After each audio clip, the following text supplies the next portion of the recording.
Allah tutup-tutupi terus kekurangan kita, kesalahan kita, aib kita, dan kebaikan kita yang sedikit dibuka oleh Allah, sehingga orang lain menyangkanya kita orang baik. Orang lain menyangka kita ini orang soleh, padahal Allah tahu persis semuanya. Astagfirullahaladzim. Keburukan kita ditutupi, kebaikan kita yang sedikit dibuka. Supaya apa kira-kira? Supaya kita bisa tobat.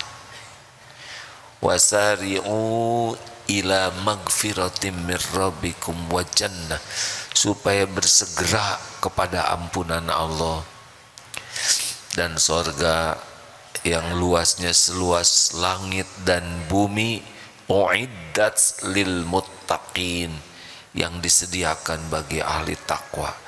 Jadi orang lain belum tahu, itu adalah kesempatan bagi kita tobat, bukan karena kita hebat.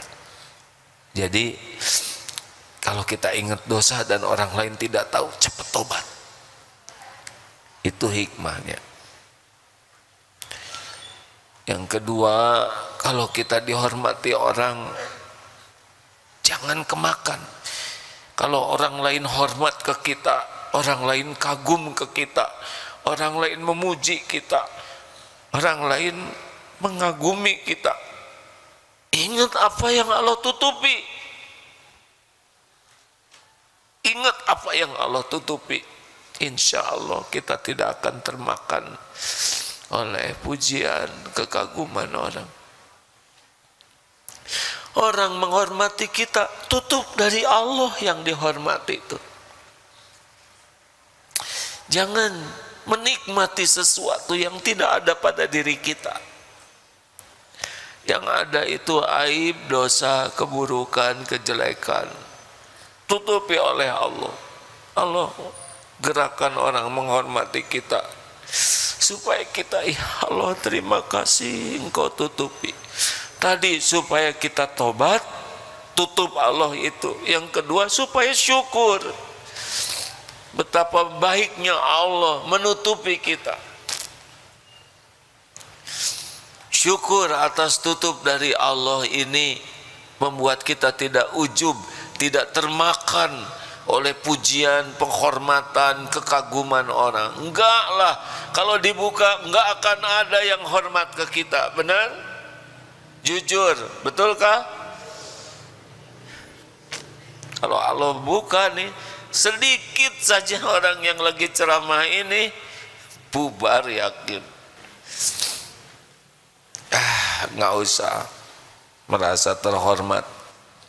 Harusnya ya Allah terima kasih engkau tutupi diri yang hina dina ini.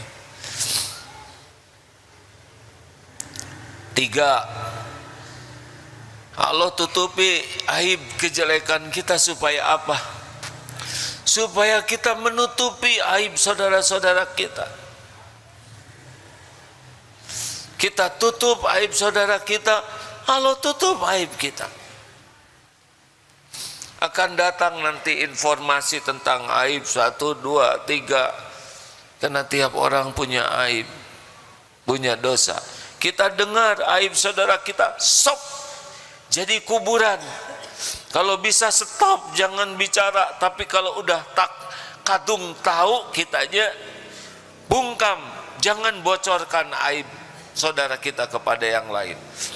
Allah tahu kita jaga amanah atau tidak. Jangan suka membicarakan aib saudara kita kepada yang lain, kecuali yang memang punya kewajiban untuk menyikapinya.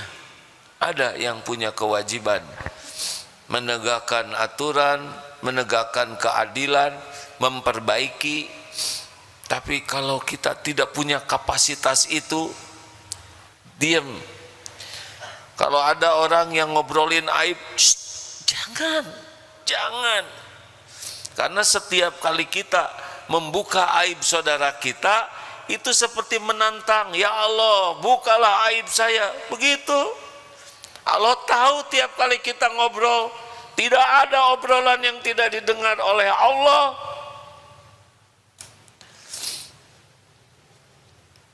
Wa asiru qaulakum awijharu bih innahu alimum bidatis sudur. Dan rahasiakanlah kata-katamu atau engkau jaharkan, sesungguhnya Allah tahu semua isi hati. Hati-hati ngobrol. Hadirin, Allah memperhatikan setiap obrolan kita. Ngebuka aib orang, kita seperti menantang Allah membuka aib kita. Celaka.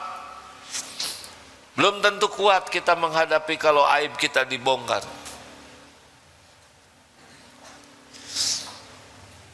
Yang keempat, kalaupun kita tahu aib saudara kita, bukan hanya kita tutupi, bantu supaya yang bersangkutan bisa ikut tobat. Ingat ya, kalau orang punya kejelekan, kita juga punya. Yang harus tidak kita sukai adalah perilakunya, tapi orangnya kita harus berharap agar orang itu selamat. Jangan puas melihat orang lain hidupnya hancur. Bukankah Rasulullah dulu sendirian Islamnya? Benar? Apa yang beliau lakukan? Beliau menginginkan orang-orang yang belum dapat hidayah, dapat hidayah. Beliau menginginkan orang yang lupa ke Allah jadi ingat. Orang yang tergelincir jadi tobat. Rasulullah itu menginginkan kebahagiaan, keselamatan, keimanan. Dan itu yang beliau lakukan. Dan itu yang harus kita tiru. Bukan menginginkan kehancuran bagi orang. Makanya kalau kita tahu aib seseorang, apa yang bisa kita lakukan? Minimal doa. Ya Allah, selamatkan saudaraku ini. Doa yang diam-diam, rahasia, itu malaikat mengaminkan.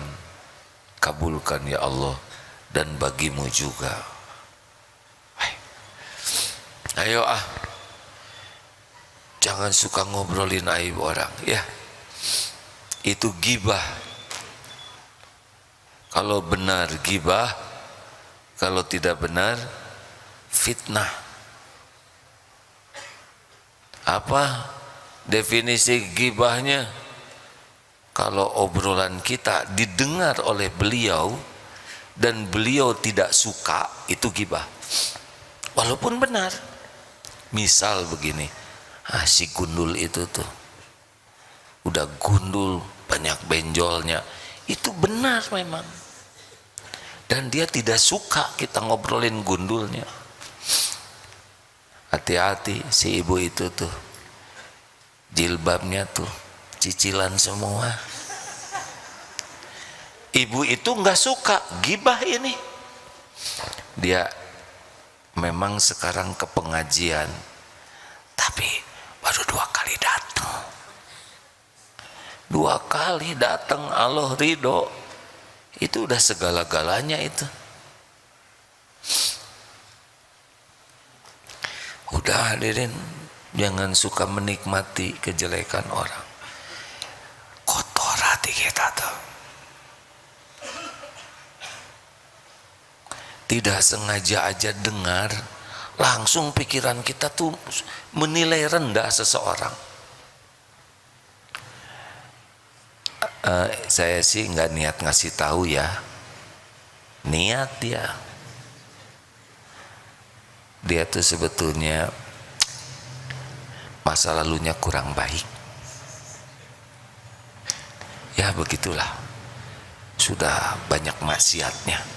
Sekarang dengar begitu, ketika disebut nama orang itu, pikiran kita bersih atau kotor?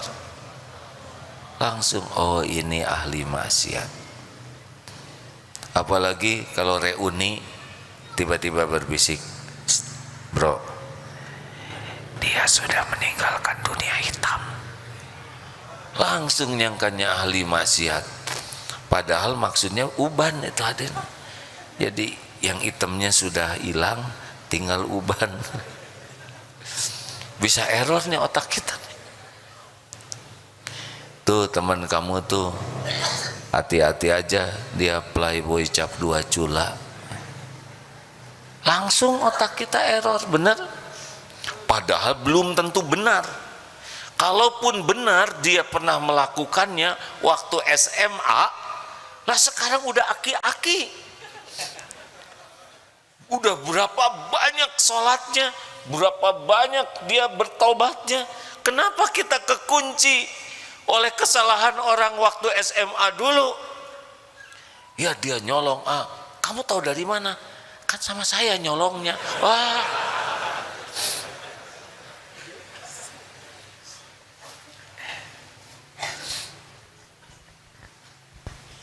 dah, jangan ngobrol-ngobrol yang nggak bagus ya.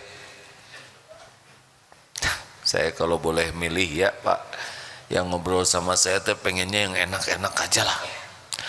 Alhamdulillah orang itu teh baik sekali, dia dermawan, enak.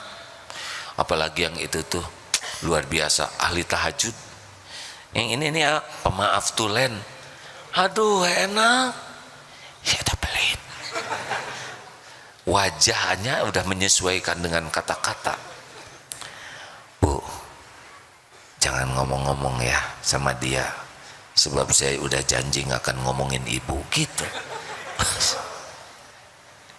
Hei, gibah itu udah menjadi kebiasaan sebagian besar umat kita, merasa enteng. Jangan suka menikmati kekurangan kesalahan saudara kita.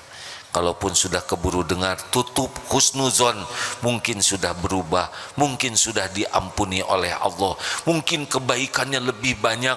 Jangan-jangan dosa itu yang membuat beliau taubat nasuha dan beliau jadi dicintai Allah. Innallaha yuhibbut tawwabin wa yuhibbul mutatahhirin. Sesungguhnya Allah mencintai, sangat cinta kepada orang yang taubat dan mensucikan diri. Siapa tahu dosa itulah yang mengantarkan. Berapa banyak yang gara-gara dosanya jadi dekat dengan Allah. Benar? Benarkah hadirin? Husnuzon saja supaya hati kita tetap baik.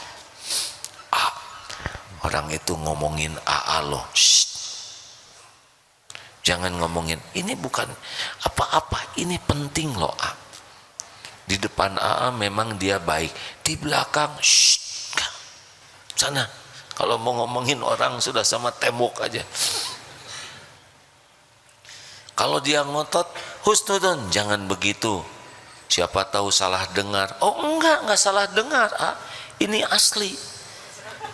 Saya dengar dengan, ya mungkin dia waktu ngomong itu lagi emosi. Enggak emosi, dia lagi santai kok ngomongnya begini.